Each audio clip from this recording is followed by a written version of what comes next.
So hello everyone, कैसे हैं आप सब लोग। उम्मीद करता हूँ आप सब लोग बहुत अच्छे होंगे और अपनी पढ़ाई कर रहे होंगे। दोस्तों, इस वीडियो में हम पढ़ने वाले हैं क्लास 8 साइंस के चैप्टर नंबर 2 का एक इम्पॉर्टेंट सब टॉपिक जो कि है नाइट्रोजन साइकिल। तो दोस्तों, इस वीडियो में हम नाइट्रोजन साइकिल को पढ़ेंगे और इसको हम फ्लो चार्ट की मदद से पढ़ेंगे। दोस्तों, बहुत सारे बच्चों को ये जो नाइट्रोजन साइकिल वाला जो टॉपिक है वो समझ में नहीं आता है, लेकिन मैं आपसे वादा करता हूँ कि ये वीडियो देखने के बाद आपको नाइट्रोजन साइकिल में कोई भी कंफ्यूजन नहीं होगी। तो चलिए दोस्तों, अपने इस टॉपिक को पढ़ना शुरू करते हैं। दोस्तों, जैसे कि इस टॉपिक का नाम है nitrogen cycle, so what is the meaning of cycle here. दोस्तों, यहाँ पर साइकिल का क्या मतलब है? तो दोस्तों, साइकिल का ये मतलब होता है कि अगर कोई सब्सटेंस अपने इनिशियल पोजीशन पर है और वो इनिशियल पोजीशन से वो कई स्टेजेस को ट्रैवल करता हुआ अपने इनिशियल ही पोजीशन पर आ जाता है, तो उस प्रोसेस को हम क्या बोलते हैं? साइकिल। अगर कोई भी सब्सटेंस, कोई भी चीज अपने एक्चुअल पोजीशन पर है, फिर वहां से वो ट्रैवल करता हुआ कई सारे स्टेजेस को ट्रैवल करता हुआ अपने ही पोजीशन पर आ जाता है, तो इस प्रोसेस को हम क्या बोलते हैं? साइकिल। तो दोस्तों, यहाँ पर हमें ये पढ़ना है कि नाइट्रोजन जो है वो किस तरीके से अपने एक एक्चुअल पोजीशन पर रहता है और वो कई सारे स्टेजेस को ट्रैवल करता हुआ वहां पर अपने ही एक्चुअल पोजीशन पर आ जाता है। तो दोस्तों, इसीलिए इस टॉपिक का नाम पड़ा नाइट्रोजन साइकिल। ठीक है दोस्तों, तो चलिए अब हम इनके नाइट्रोजन साइकिल को एक एक पॉइंट्स में करके समझते हैं। तो दोस्तों, सबसे पहला पॉइंट है हमारा नाइट्रोजन इन एटमॉस्फेयर। दोस्तों, अगर हम आपसे पूछें कि नाइट्रोजन का एक्चुअल पोजीशन कहाँ है, नाइट्रोजन यूजुअली कहाँ पाया जाता है, तो ये एटमॉस्फेयर यानी कि वायुमंडल में नाइट्रोजन पाया जाता है। ठीक है, और कितने अमाउंट में पाया जाता है? About 78% of air is nitrogen gas, nitrogen.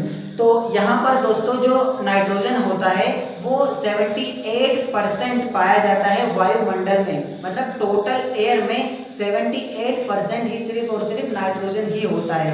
तो नाइट्रोजन बहुत सारा अमाउंट में पाया जाता है, कहाँ पर? एटमॉस्फेयर में। अब ये एटमॉस्फेयर से नाइट्रोजन फिर कहाँ जाता है? दूसरे पॉइंट्स में ये है नाइट्रोजन फिक्सेशन। दोस्तों, यहाँ पर फिक्सेशन का क्या मतलब है?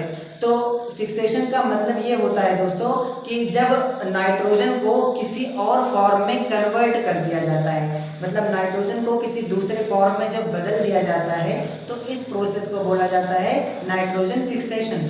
तो दूसरे पॉइंट में ये है bacteria in the soil and roots of some plants change nitrogen into nitrates, जो कि यूजेबल फॉर्म होता है। तो दोस्तों, यहाँ पर क्या होता है कि जो बैक्टीरिया होते हैं सॉइल में, जो बैक्टीरिया होते हैं या फिर कुछ प्लांट्स के रूट्स में जो बैक्टीरिया होते हैं, वो एटमॉस्फेयर से नाइट्रोजन को लेते हैं और उसको किस में बदल देते हैं?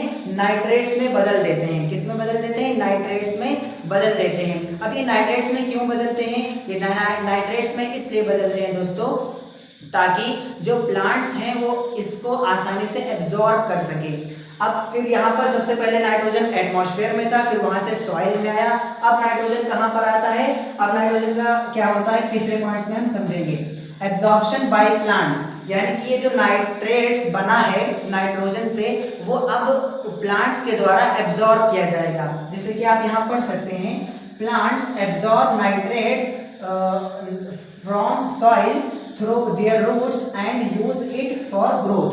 दोस्तों, यहाँ पर क्या होता है कि जो नाइट्रेट्स बना है उस नाइट्रेट्स का इस्तेमाल प्लांट्स करते हैं। प्लांट्स जो होते हैं वो अपने रूट्स की मदद से नाइट्रेट्स को एब्जॉर्ब करते हैं और उसका अपने ग्रोथ के लिए इस्तेमाल करते हैं, अपने ग्रोथ के लिए यूज करते हैं। तो अब जो नाइट्रोजन है वो कहाँ चला गया?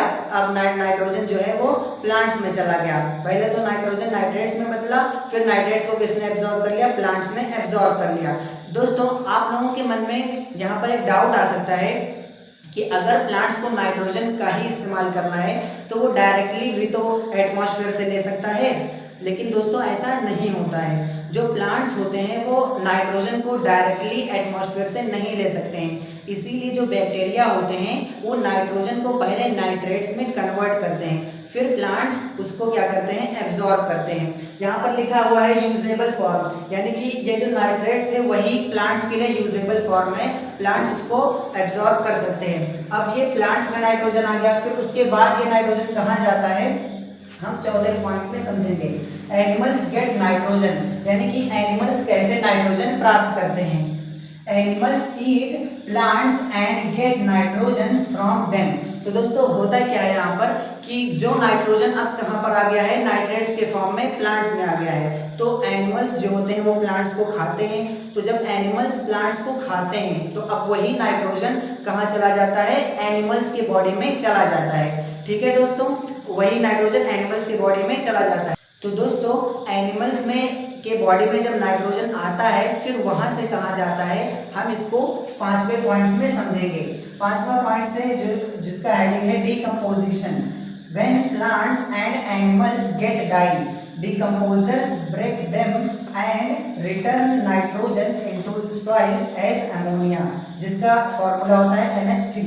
तो दोस्तों यहाँ पर क्या होता है कि जब प्लांट्स और जब एनिमल्स जिनके बॉडी में नाइट्रोजन है नाइट्रेट्स के फॉर्म में, तो जो प्लांट्स और एनिमल्स जब मर जाते हैं तो क्या होता है, जो डिकम्पोजर्स होते हैं वो उनके बॉडी पर एक्ट करते हैं, उनके बॉडी को सड़ाते गलाते हैं और वहां से फिर नाइट्रोजन जो है वो एमोनिया के फॉर्म में फिर सॉइल में चला आता है।